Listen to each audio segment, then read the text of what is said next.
Just hit a roebuck deer on the main road. That took out my front bumper, and it's also taken out my radiator as well. Yeah, smashed a hole in it, and I'm stuck in the middle of nowhere, and it's something like 5:45 in the morning.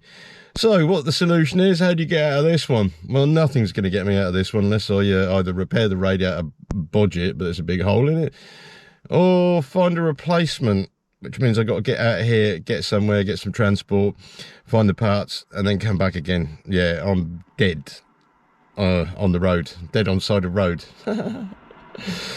Yeah, that's a good one. Never mind, shit happens. Let's see how we can get around this one today. Yeah. They do call this Roadkill Alley because of the woodlands and the deers that do run across all of a sudden. I didn't see it till I hit it, yeah, and you can see antifreeze all over the road. So the repair actually was quite straightforward. These radiators come out of the bottom, and luckily the bumper, which was loose, I could get round to cable tying all this back together, so we have a new radiator on there. The radiator itself was unrepairable because of the size of the hole. There's no way I would have been able to even bodge that up at all. Here's the aircon rad, which was bent back as well. That's trash. Now, £36 for a radiator. That's £5, 6. That's £36 for that. Not bad score, actually. That was just lucky. Few tools. I came back in a van and brought some water with me and the bits and pieces and repaired it on the side of the road. That is all I could do unless I got it recovered. So if I'd have had it recovered, that would have cost me a lot more. It's highly dangerous to repair vehicles on the side of the road, not like it used to be yesteryear.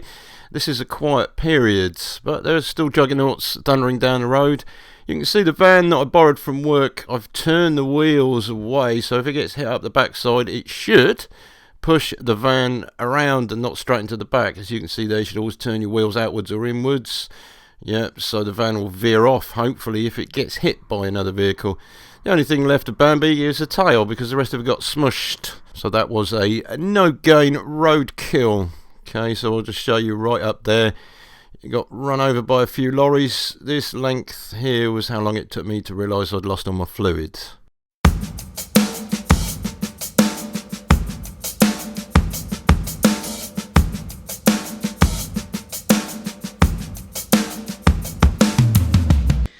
Alright then, guys and girls, hello and welcome back.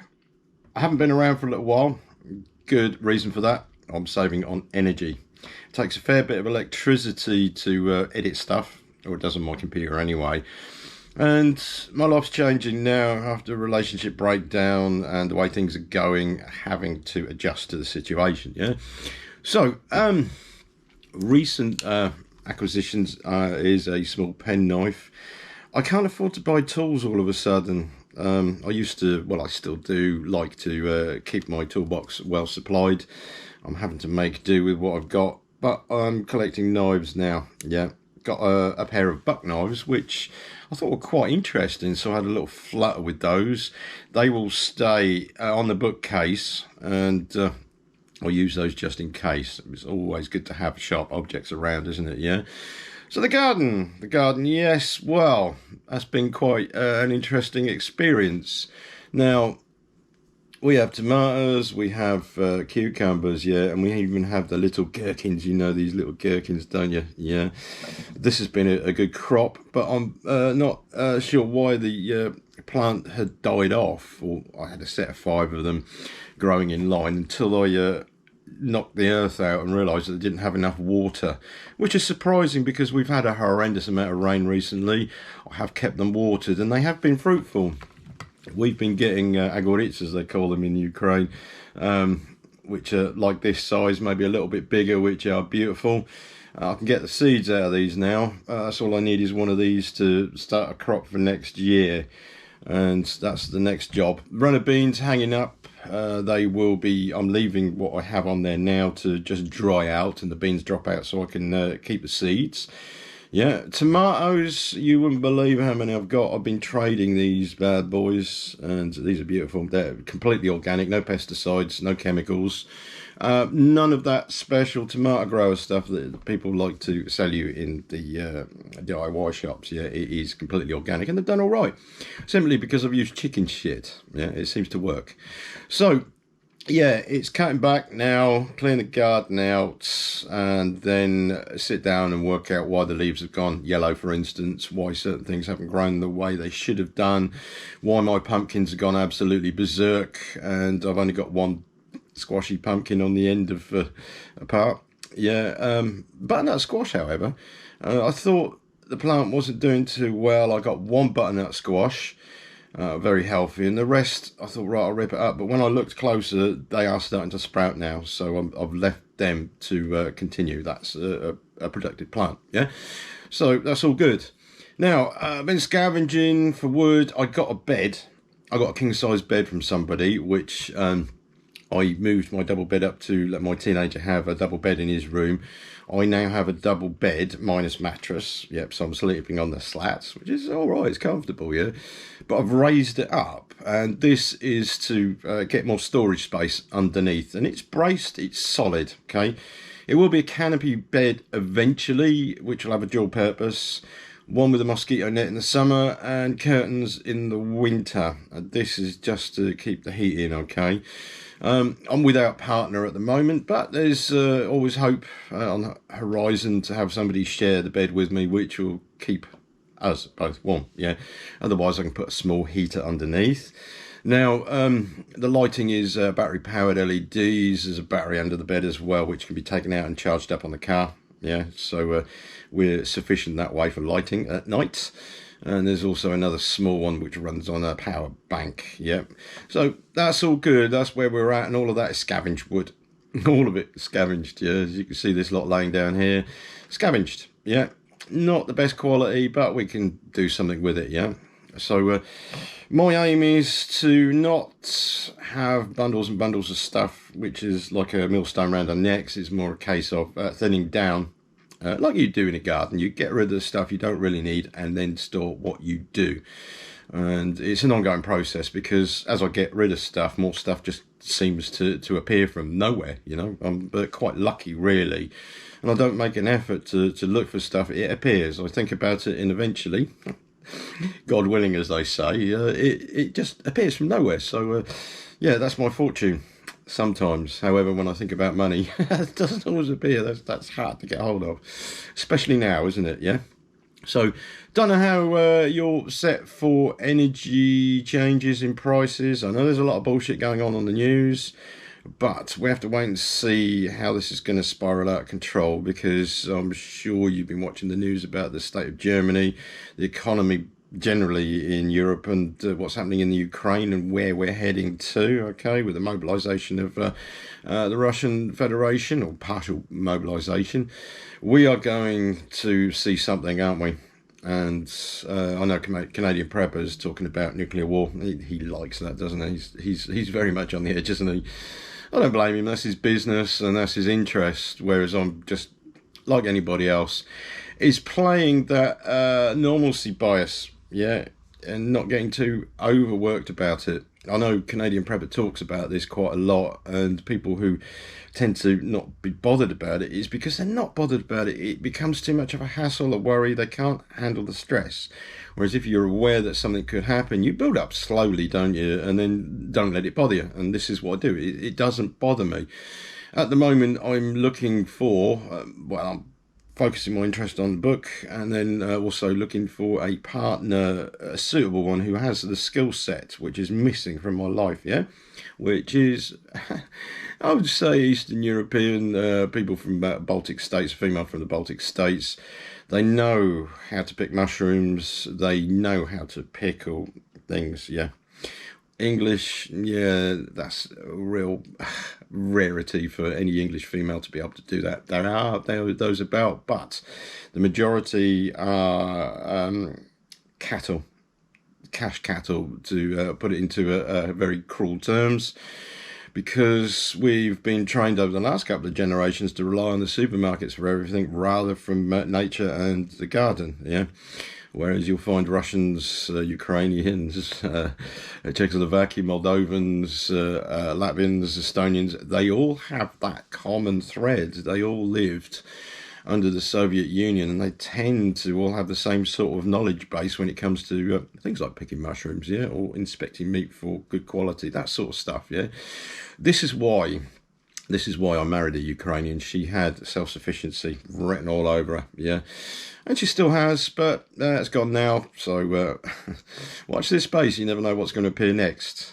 Yeah, so anyway, I'm keeping busy. Got the laptop here. This is the winter project. I've done about 39,000 words at the moment. And this is a love story, okay, with... it's a slow burn. Heading towards an apocalypse, but it's an apocalypse with a big twist, and I'm not going to tell you what that is. It should run over 3 books.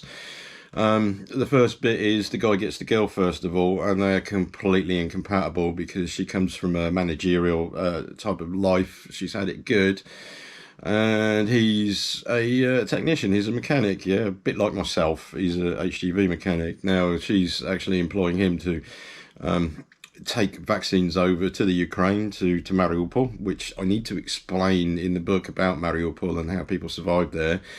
But he gets her first of all. They're not in love. It's lustful, and yes, there is lust in the book. There is sexually explicit content in there, and it explains what she's really after, because she's like 35 years old. He's about the same age, and he goes through changes.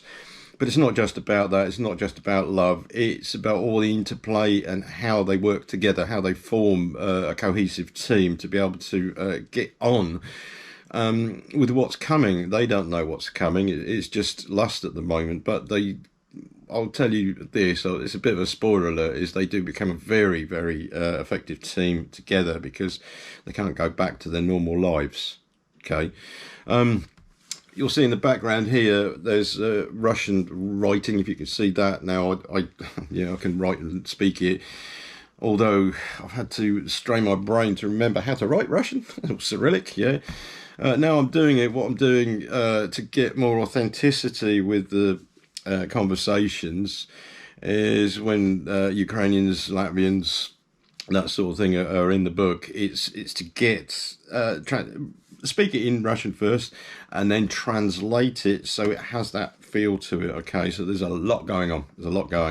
So Tony Griff, he's the main character, and it's not me. There are just elements of what I've done that I've added to the book, but the main theme is it's a mixture of characters all the way through my life. There's experiences there that I've done myself, and you'll never know what they are, and there's imaginary stuff. So a lot of this, I want a holiday, especially after a breakup, and I can't get it at the moment because of finance, so I'm escaping into my own head, which works because when I've thought of something good, it refreshes, so that goes down on paper. It will take a long process to get the book done. It's not just a matter of smashing it out and there you go. It's putting it all down, adding layers to it, editing it, so you're actually there living it with them, yeah. And this is the aim, is the emotional part of it as well, yeah. So watch this space. There are a lot of girls in it, and he is a bit of a lad. I'll tell you that much for nothing. And certain people may get upset with the content, but as I say, it's sexually explicit in places, very sexually explicit in places, okay. Which will tear up a lot of the guys and maybe some females, but it's not 50 Shades of Grey all the way through. There's a lot going on in it because they're having to go through something together, which actually trauma bonds them together, yeah. But I'll say no more about it. Guys and girls, I hope you're doing all right, that you're prepping and you're getting prepared for whatever shit we're getting thrown at us, because this hasn't finished yet. This is only really the start, isn't it, yeah? In the meantime, I've stopped drinking coffee now. Simply because I've heard on the grapevine that coffee isn't going to be scarce next year, so we'll see. Yeah, it's water, and well, actually, this is a very weak coffee with clotted cream in it. Yeah, keto diet stuff. Yeah. So my other project, which I'll tell you about, is self fitness. That's the next one to concentrate over the winter, which means running in the rain, exercising in the rain, in the cold. Yeah. Because when you've been out in the cold extreme and you come into a cold house, it's usually warmer, isn't it? Yeah.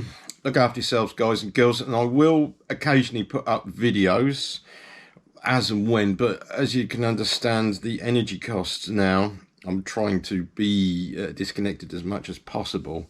And the bastards, they wanted £150 a month out of me, and they will not take a meter reading. They keep rejecting that, which means I'm using less, but they're trying to charge more for me. So it's a company change and bite the bullet and see how much they're going to charge us from there, because I think mine's going to be somewhere in the region of about £200 a month, which is crippling, along with the fuel bills and everything else. And yeah, you can't get out of it, can you? It's really hard to bug out or to live off grid. Almost impossible. In the UK, if you're not running away to Wales like Funky Prepper has, then you have to do the best to fit in with society and what people are doing at the time, and not tell them what you're doing until you find yourself in a position when you can be in a leadership role and help them to get their shit together. But you know how it is, don't you? You warn people, you tell them, they laugh at you. Some people take it seriously. Some people will just pump you full of hilarity, if you like. And I find that humour actually works very well, or banter works very well, very subtly, to make people wake up just a little bit. But they don't until they're faced with it. It's a normalcy bias. Yeah, they want to continue their life how it is, and they will keep doing it, or they'll try to establish the same thing even when the shit has hit the fan and afterwards. Yeah, they'll try to establish a normalcy bias to bring their life back to a similar standard to what they had. So, right, that's enough from me anyway. Spasibo Balshoi, thank you very much, and see you in the next video whenever that comes up, yeah? Alright then, take it easy. See you later.